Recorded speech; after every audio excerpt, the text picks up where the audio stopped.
Bank माना वो तुम्हारे पापा थे पर मेरा वो जिगरी दोस्त था। Hello everyone, welcome back to my channel. তোমরা সবাই কেমন আছো? আশা করি সবাই ভালো আছো। তো কালকে কিন্তু রজনীকান্তের কুলি মুভির অফিসিয়াল ট্রেলার রিলিজ করেছে। তো ট্রেলারটা আমি আজকেই দেখলাম। তো দেখার পর ভাবলাম তোমাদের সাথে রিভিউ করে দিই। তো ট্রেলারের কাহিনী, action scene, VFX, BGM sound সব কিছুই আলোচনা করবো তোমাদের সঙ্গে। কাস্ট কে কে আছে সেটাও বলবো তোমাদেরকে। তো এই ট্রেলারে রজনীকান্তকে যেভাবে রিপ্রেজেন্ট করা হয়েছে সেটা আমি তোমাদেরকে বলি। তো ট্রেলারে দেখা যাচ্ছে যে রজনীকান্ত শ্রমিকদের নেতা হিসাবে লড়াই করছে। এই সিন্ডিকেটে বহুত দুর্নীতিগ্রস্ত লোক আছে, বড় ধরনের লোক যারা মানে শ্রমিকদের উপরে অত্যাচার করে, তাদের বিরুদ্ধে রজনীকান্তকে লড়াই করা দেখা যাবে। সে 30 বছর আগে কিন্তু গ্যাংস্টার ছিল, সেটাও প্রকাশিত হয়েছে এই ট্রেলারে।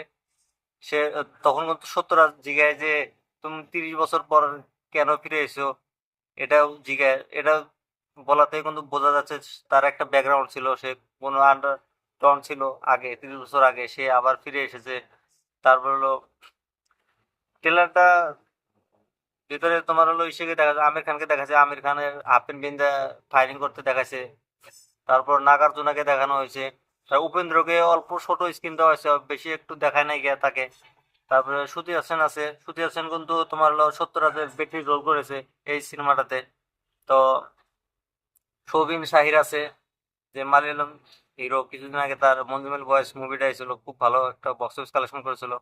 তো পূজা হেগড়ে, তো লোকেশ নাগরাজ কিন্তু এই মুভিটার ডিরেক্টর। তার আগে কিন্তু লিও, ক্যাদি, বিক্রম বহুত বড় বড় ব্লকবাস্টার মুভি দিছে, কিন্তু এই মুভিটা কেমন হবে সেটা একটা দেখার বিষয়।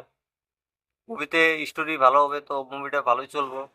তো মিউজিক কিন্তু তোমার লিখে দিয়েছে অনিরুদ্ধ।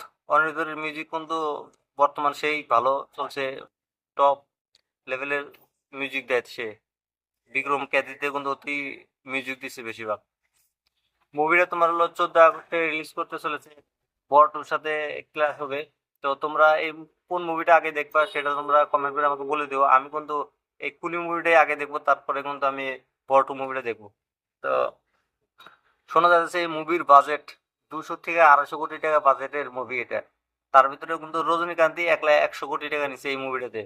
তো এই মুভিটা হিট হতে গেলে কিন্তু তোমার কমসে কম 500 কোটি টাকা কামাতে লাগবে, কারণ বড় বড় স্টার আছে এই মুভিতে। আর এই মুভিতে তোমার ট্রেলার যেভাবে মানে মারপিট, ধুলা বালু, অ্যাকশন সিন গুলো যেভাবে দেখানো হয়েছে, একদম দুর্দান্ত অ্যাকশন সিন দেখানো হয়েছে। ভিএফএক্স গুলাও ভালোই দেখানো হয়েছে। আর তোমার যে বিজিএম সাউন্ড লোকেশ নাগরাজ মুভিতে বিজিএম সাউন্ড গুলা একদম ফাটাফাটি হয়, এটা কোনো সন্দেহ নাই। তো মেন কথা হলো এই মুভিটার কাহিনী যদি ভালো হয় মুভিটা ভালোই চলবো, কারণ আজকাল কিন্তু পাবলিক অডিয়েন্স বেশিরভাগ কিন্তু স্টোরি ভালো হলেই মুভিটা চলবো, এরকমই দেখা যায়। তো রিভিউটা তোমাদের কাছে কেমন লাগছে তোমরা কমেন্ট করে বলো। আর এই ট্রেলারটা যদি তোমরা এখনো দেখো না, তোমরা প্লিজ দেখে আসো।